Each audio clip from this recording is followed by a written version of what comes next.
皆さんこんにちは。講談師極度南春と申します。本日のお話は西郷と勝江戸無血開城の巻。慶応4年とは9月に明治元年に改元される年でございます。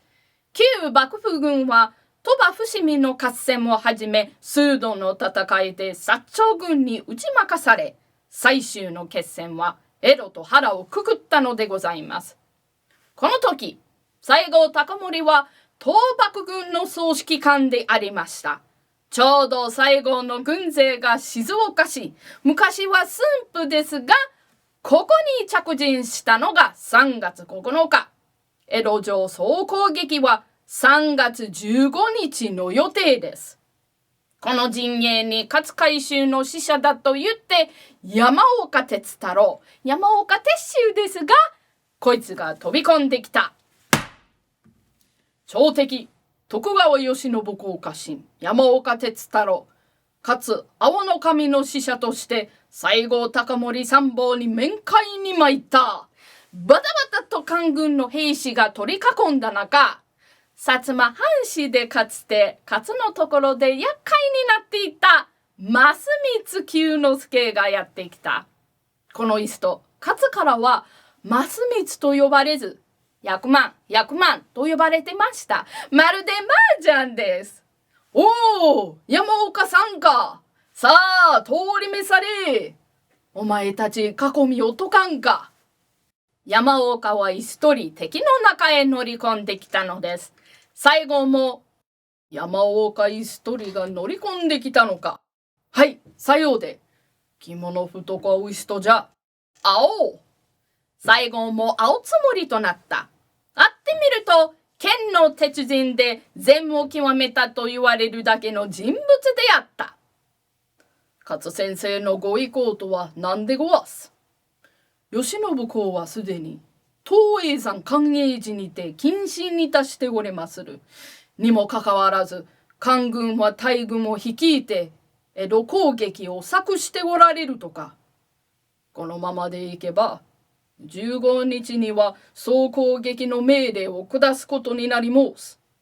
そうなれば江戸は火の海となります。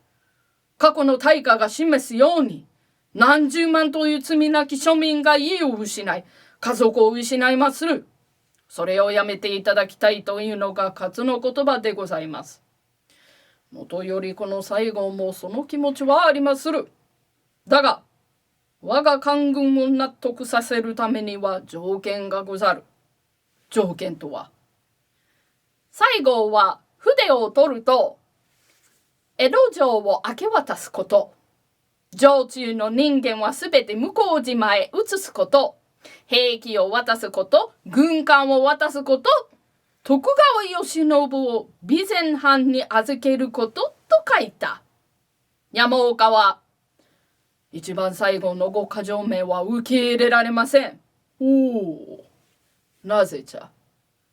主人慶喜公を一人備前に預けたならば、倒幕に加わっている備前藩のこと、いくら慶喜公の弟が池田持政子であっても邪魔者として、いや官軍への忠誠を誓うため慶喜公を殺しかねません。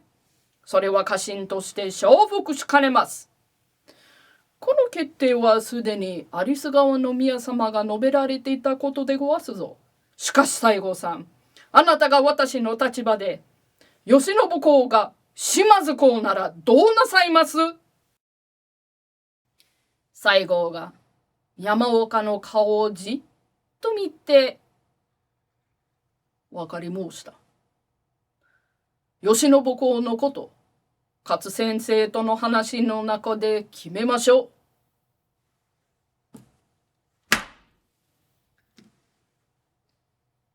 こうして返事を持ち帰った山岡であったが、慶喜不在の旧幕府内ではこれを決定するだけの者は勝を除いて誰もいないが、勝がこれを決定しても不満を抱く者が勝手に合戦をするやもしれない。あちこちの根回しで必死の勝海舟でした。頭、なんで勝先生がお見えです。江戸火消しの新門辰五郎を訪ねてきたのは勝海舟。奥に通ると、辰五郎、少し相談があってな。なんでごぜえやす。こんなつまらねえやつでもお役に立つことがありますかね。お前も知っての通り、徳川様のご運勢も今日は提督だ。徳川様も情けねえことになりましたね。わしはな、官軍がどかどかと入ってきて江戸を荒らすことのないように談判はするがな。もし談判が破裂して乱暴に攻め寄せるなら、万一の備えをしたい。へえ、万一の備えというのは、官軍が江戸へ攻め込んできたなら、官軍の周りを取り囲むように火をつけてくる焼きにするのよ。え？なんでございます？お前に火付け役を頼む。火で包んでうろうろしてるやつを片っ端から叩きつけろ。面白い役だ。火消しの役が火付けの方へ早変わりでございますね。それから市中の取締り老用不浄の立ち退きに気をつけてくれ。かしこまりやした。お前、清水次郎長とは兄弟分だったな。そっちにも知らせてくれ。俺は団左衛門、黒間善七にも頼んでくら。ついでに魚河岸にもな。江田頭にまで知り合いを持っている勝海舟には驚きです。さて、慶応4年3月13日、そして14日は江戸にとって一番長い日と言われています。3月13日は柴高縄の薩摩藩邸で、そして14日は薩摩下屋敷で勝と西郷は会見したのでした。いよいよ3月13日は江戸城においては前の晩からかがり火を焚いて徹夜をしていた。西郷は江戸の地には官軍を入れず、品川の宿でまたしておきました。勝と西郷の暗黙の了解でございます。勝は大久保越中の神と密談を済ませると、それではこれから参ろう。友回りは何とされる？馬の手綱を引くべと一人あれば十分じゃ。万一の場合を考えて鉄砲組でも、いやいや、向こうは一人も江戸に入れてねえのに、こっちが兵士を連れて行くというのは理屈が立たねえよ。ベランメ町でまくし立てると、勝は大久保と相談をして、山岡が西郷から受け取った条件書きに修正を加えたのを懐にしていた。薩摩藩邸へ着くと村田新八が出迎えに来た。第三坊は一時ほど遅れると早馬がございました。ああ、結構結構。勝は案内される海岸に沿ってこしらえられた小さな庭の片隅のよりへ通された。その縁先で腰を下ろすと、西郷さんは庭先の桟橋から来るのかな。はい、さようで。よくお分かりで。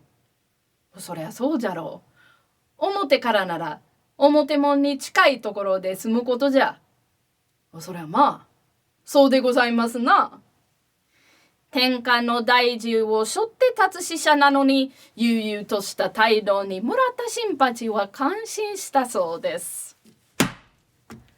そうこうしているうちに、庭先の桟橋へ西郷が乗っている小舟が横付けとなった。いやー、勝先生、久しぶりでごわす。いやいや、三坊。あなたが三坊で俺も大安心さ。言葉を交わしてやがって二人は座敷へ。三坊、山岡がえらく世話になった。その右の談判、主人慶喜公も今日中の意を表しておる。江戸城を攻撃するのはよしにしてもらいたい。そういなら、江戸城は渡してくれもすかな。もちろん、兵器も弾薬も。さよ、軍艦は。さあ、そこじゃ。海軍には榎本鎌次郎がいる。よく話を納得させんと、こいつの扱いは困る。今更3艘や4艘の軍艦は、官軍にとってどういうことはあるまい。わかり申した。その日の会談は、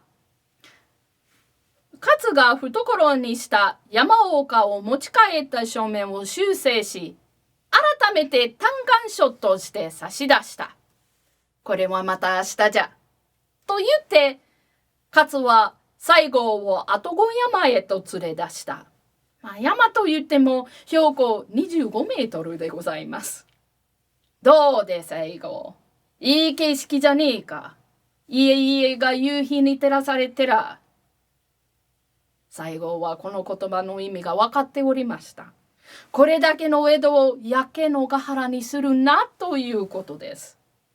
二人は何も言わずに別れたそうですが、翌3月14日、先に口火を切ったのが勝でありました。慶喜は隠居して水戸へ謹慎する。江戸城は明け渡しの手続きを済ませた上で、たやすけへ預ける。慶喜公に寛大な処置を願う。などでしたが、勝が新門辰五郎などに徹底抗戦をすることなどは自然と西郷の耳に入るようにあちこち仕掛けていることは官軍も知っております。勝さん、江戸はすでに大政返上された以上、帝の都でもあり申す。この日本が江戸を失うことは、列強欧米につけ込まれることになりましょう。あなたが旧幕府内の連中を解き伏せてくれることを信じましょう。西郷は隣室に声をかけ、村田殿はおわすかな。はい、中村殿はおります。こっちゃへ来い。村田新八と中村半次郎がやってきた。この二人が先方隊の指揮をしているのでごわす。どうかお手柔らかに願いたい。はは。二人とも15日の江戸攻撃は中止でごわす。これから手続きを取ってくだんす。二人は直ちに手続きにかかった。本来なれば有栖川の宮の許可がいるのですが、ここいらが西郷隆盛が有栖川の宮に全面的な信頼を得ているところです。そして西郷は英国公使パークス宛ての手紙を書き、木梨誠一郎に持たせ、英仏の兵が神奈川方面に上陸するやもしれぬと聞き及ぶが、上陸は中止にする要請をし、欧米列強の介入を防いだのです。西郷の決断に勝は感謝し、そいじゃ、と立ち上がると、西郷も立ち上がった。西郷さん、どこへおいでか。門前まで送りもはん。それではかえて恐縮いたす。いくら知り合いでも敵の使者、礼をもって送りいたす。微笑んだ西郷に勝は返す言葉もなかったとか。勝は、世の人生、これで終えても悔いはない、と申したそうです。江戸城総攻撃中止の後、慶喜の死一刀免ぜられ、4月11日に無事に江戸城を明け渡し、先生と西郷から言われていた勝も、江戸無血開城は西郷の胆力と誠意によるものだと生涯西郷を絶賛したのでございます。本日は江戸無血開城の巻極道南春でございました。日の講談を支援してくださった方をご紹介します。Happy, Sam the CE Explorer, Yoshi, Shundi, Half-Baked。この動画の提供は平岡コーヒー店。ありがとうございました。